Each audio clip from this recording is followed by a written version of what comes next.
इस वीडियो के माध्यम से हम आपको ये बताना चाहते हैं कि इस बीमारी में होता क्या है ये बीमारी, क्यों होती है ये बीमारी, इसके लक्षण क्या हैं, आप कैसे इसको पहचान सकते हैं कि ये बीमारी आपको हो गई, और अगर हो गई तो क्या सावधानियां आपको बरतनी चाहिए, क्या खाना चाहिए, क्या नहीं खाना चाहिए, कैसे इस बीमारी का इलाज हो सकता है, कैसे जांच हो सकती है, और अगर किसी को ये बीमारी है तो आगे चल के उसको क्या क्या प्रॉब्लम्स शरीर में आ सकते हैं, ये सब जानकारी हम आपको देना चाहते हैं।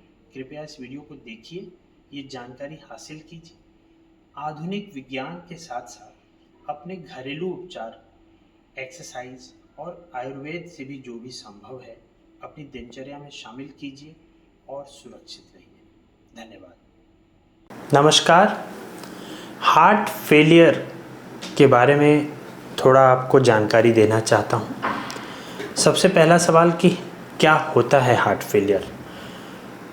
हमारा हार्ट जो पंप करता है ब्लड को, पूरे शरीर में पंप करता है, तो जब ये थोड़ा कमज़ोर हो जाए, मतलब उसको इतना पावर से पंप करना चाहिए और वो सिर्फ इतना पंप कर पा रहा है, तो इसे हार्ट की कमज़ोरी बोलते हैं और मेडिकल लैंग्वेज में इसे हार्ट फेलियर बोलते हैं कि धीरे धीरे हार्ट नहीं पंप कर पा रहा है जितना उसको करना चाहिए।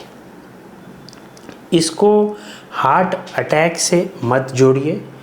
अटैक अलग चीज़ होता है, उसमें हार्ट के किसी एक हिस्से का खून का नली बंद हो जाता है तो किसी एक हिस्से को खून मिलना कम हो जाता है। हालांकि अटैक के कारण हार्ट फेल हो सकता है, कमज़ोर हो सकता है, लेकिन अटैक अलग चीज़ है, कमज़ोरी उसका परिणाम है। इसको कार्डियक अरेस्ट भी मत समझिए। काफ़ी लोग ये शब्द यूज़ करते हैं, कार्डियक अरेस्ट या हार्ट अरेस्ट। अरेस्ट का मतलब होता है कि हार्ट एकदम रुक गया, पंप करते करते स्टॉप, कंप्लीट स्टॉप। वो उसके भी कुछ अलग कारण होते हैं सडन कार्डियक अरेस्ट के, और उसके कारण इमीडिएट मृत्यु भी हो सकती है अगर उसे ठीक न किया जाए। तो फेलियर का मतलब है बेसिकली हार्ट का कमज़ोर हो जाना। हालांकि प्रॉपर मेडिकल लैंग्वेज में इसके कई सारे कारण होते हैं, थोड़ा सा हम डिस्कस करेंगे कैसे होता है ये हार्ट फेलियर। तो इसके बहुत सारे कारण हैं। एक कारण जो मैंने आपको पहले बताया कि एक अटैक आने के बाद भी हार्ट थोड़ा कमज़ोर हो जाता है, तो उसके कारण भी अटैक के बाद भी हार्ट फेल होने लगता है। भले आपने अटैक को ठीक कर दिया, दवाइयाँ दे दी, स्टेंट लगा दिया या बाईपास कर दिया, लेकिन कुछ हिस्सा कमज़ोर रह जाता है, तो उसके कारण भी आगे चल के हार्ट धीरे धीरे और कमज़ोर हो सकता है। दूसरा, किसी का वैल्व अगर ख़राब हो, हार्ट के अंदर वैल्व होते हैं, वो वैल्व अगर ख़राब हो जाए उसके कारण भी धीरे धीरे हार्ट फेल हो सकता है। तीसरा, अगर आपको बहुत ही अनकंट्रोल्ड शुगर है, शुगर कंट्रोल नहीं है, लंबे समय से है, तो धीरे धीरे हार्ट डैमेज होता है और कमज़ोर होकर फेल हो सकता है। ऐसे ही बहुत ही लंबे समय से आपको ब्लड प्रेशर है और वो पूरी तरह कंट्रोल में नहीं है, तो ब्लड प्रेशर की वजह से हार्ट फेल हो सकता है, कमज़ोर हो सकता है। अल्कोहल बहुत पीने से हार्ट कमज़ोर होता है, स्मोकिंग से हार्ट कमज़ोर होता है। पर जो दो इसके सबसे बड़े कारण हैं वो है वायरस का इन्फेक्शन। ये पता नहीं चलता, जैसे कोरोना वायरस में भी आपने सुना होगा कि बहुत सारे लोगों का फेफड़े पे असर पड़ा। कोरोना के दौरान ही उस वायरस के कारण बहुत सारे लोगों का हार्ट पे भी असर पड़ा था। कई लोगों का कोरोना तो ठीक हो जाता है लेकिन हार्ट परमानेंटली कमज़ोर रह जाता है। ऐसे ही बहुत सारे और वायरस होते हैं, सर्दी खांसी के रूप में आते हैं, आपको पता ही नहीं चलता है, सोचते हैं कि नॉर्मल सर्दी खांसी है, 5-6 दिन बाद जब सांस फूलने लगती है तब पता चलता है कि हार्ट भी कमज़ोर हो गया। काफ़ी लोगों का वायरस इन्फेक्शन महीना भर पहले हुआ होता है, कमज़ोर बाद में होता है, ऐसा भी होता है। और जो सबसे बड़ा इसका कारण है वो है इसका कोई कारण नहीं, मतलब हमारी जानकारी में जितने कारण हैं वो जांच करने पे नहीं पाए गए। मतलब शुगर नहीं है, किसी पेशेंट को बीपी नहीं है, अल्कोहल नहीं है, अटैक भी नहीं आया, वायरस भी नहीं हुआ, वैल्व भी ठीक है, पर उसके बावजूद उसका हार्ट कमज़ोर हो गया। तो ये भगवान जानता है इस ग्रुप का। तो ऐसे मैक्सिमम पेशेंट ऐसे हैं जिनका पता लगाने के बावजूद हम कोई कारण पता नहीं लगा पाए। तो अब नेक्स्ट सवाल आता है कि चलिए ये कारण हो गया, करता क्या है, प्रॉब्लम क्या होगा पेशेंट को। हार्ट का बेसिक काम है शरीर को खून देना। उस खून के बल पे आप सारे काम कर रहे हैं। तो जब हार्ट फेल होने लगता है, सबसे पहले आपको थकान लगना शुरू होता है। आपको लगता है कि हम जितना काम पहले कर पाते थे अब उतना नहीं कर पा रहे। चलने में सांस फूल सकता है आपका। और हार्ट फेल होने पे शरीर में धीरे धीरे पानी जमा होने लगता है। तो आपको पैरों में सूजन महसूस हो सकती है, ज़्यादा होने पे हाथ में सूजन आ सकती है, और ज़्यादा होने पे पेट में भी सूजन और पेट फूला हुआ लग सकता है। और अगर ज़्यादा ही हो जाए शरीर में पानी तो फेफड़ों में भी जमा होने लगता है। ऐसी स्थिति में आदमी का सांस बहुत ज़्यादा फूलने लगता है। आदमी लेट भी नहीं पाता है, लेटने पे उसका सांस और फूलने लगता है, फिर उसको बैठना पड़ता है। रात को उसको बैठ के ही नींद गुजारनी पड़ती है ज़्यादा फेफड़ों में पानी होने से। ये सब हार्ट फेलियर के लक्षण हैं।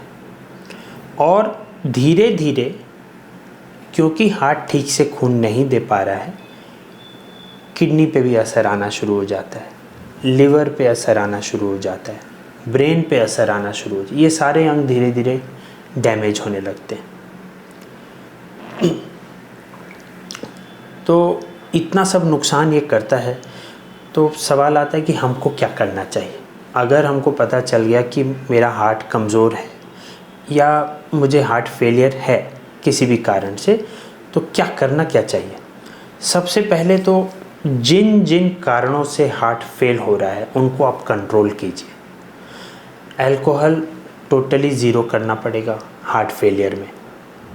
सिगरेट, बीड़ी, तंबाकू, पान, गुटखा, सुपारी ज़ीरो करना पड़ेगा, और कमज़ोर होते जाएगा अगर ये सब जारी रहा तो। अगर आपको शुगर है, शुगर को स्ट्रिक्टली कंट्रोल में रखिए, नहीं तो हार्ट और फेल होगा। अगर आपको बीपी है, बीपी को स्ट्रिक्टली कंट्रोल में रखिए। और लास्ट, आपको रोज़ चलना है। आप सोचेंगे मेरा हार्ट फेल हो गया, मुझे आराम करना चाहिए, नहीं, फिर हार्ट भी और आराम करने लगेगा। आप बैठ गए, हार्ट और बैठ जाएगा। आपको चलना पड़ेगा रोज़, लाइफ लॉन्ग। जो भी आपका क्षमता है आज की तारीख में, आप चलेंगे तो क्षमता बढ़ेगा, बैठेंगे तो क्षमता और कम होते जाएगा। आप आज 5 मिनट चल सकते हैं, 5 मिनट चलिए। 15 दिन बाद आपको खुद ही लगेगा कि मैं इस 5 को 8 मिनट कर सकता हूँ। कुछ दिन बाद आपको लगेगा 8 को 10 किया जा सकता है। धीरे धीरे बढ़ाते जाइए। टारगेट कीजिए कि 45 मिनट आप रोज़ चलें। आप चलेंगे, धीरे धीरे आपके हार्ट का क्षमता भी बढ़ेगा, बॉडी का सिस्टम भी इम्प्रूव होगा, आपके सारे लक्षण धीरे धीरे कम हो जाएंगे, आपको तकलीफ़ नहीं होगी। अब बात आती है कि क्या खाना चाहिए। देखिए, हार्ट फेलियर के लिए कोई ऐसा स्पेसिफिक खाना नहीं है जिसको खाने से वो ठीक हो जाए। हाँ, लेकिन जिसको शुगर है उसको शुगर के हिसाब से खाने पीने का ध्यान रखना पड़ेगा, जो मैंने शुगर के वीडियो में डिटेल में बताया हुआ है। जिसको ब्लड प्रेशर है उसको ब्लड प्रेशर के हिसाब से अपने खाने पीने का ध्यान रखना है। जिसको हार्ट अटैक आया हुआ है किसी ज़माने में, उसको हार्ट अटैक के हिसाब से खाने पीने का ध्यान रखना है।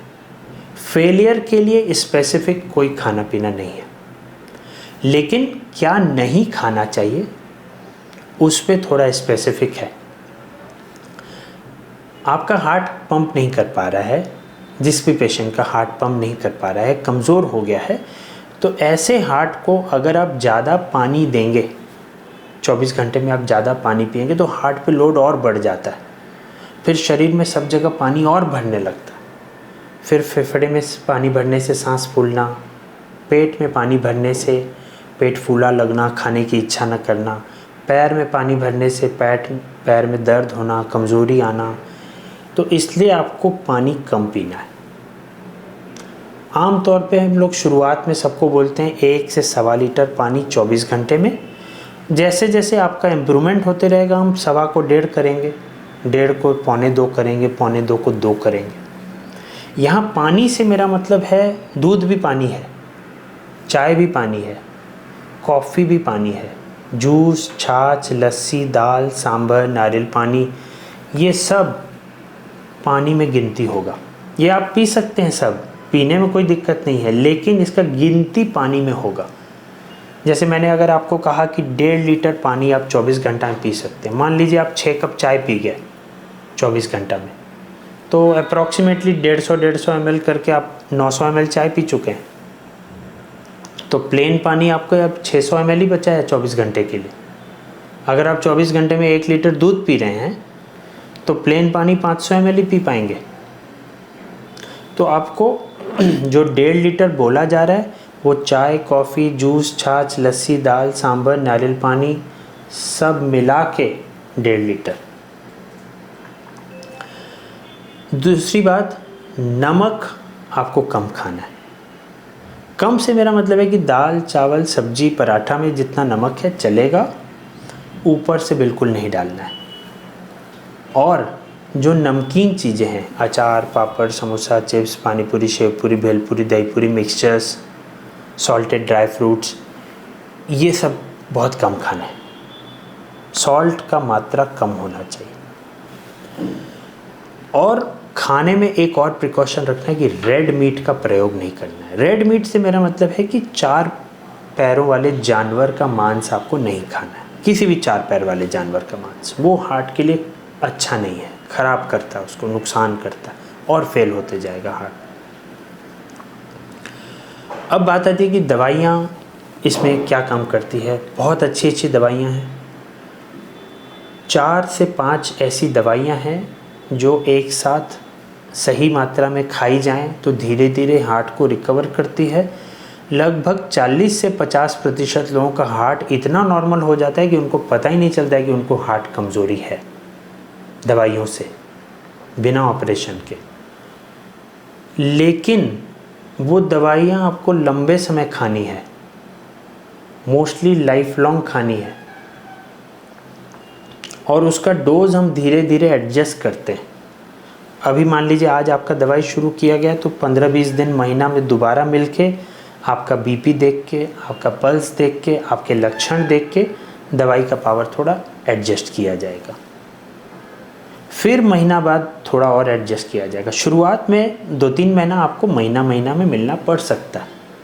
फिर जब सब सेट हो जाए आप 6-6 महीने में मिलते रहिए और दवाई को एडजस्ट कराते रहिए। दवाई, आपका हार्ट पूरा नॉर्मल भी हो गया ना, 100% नॉर्मल, तब भी दवाई बंद नहीं होगी।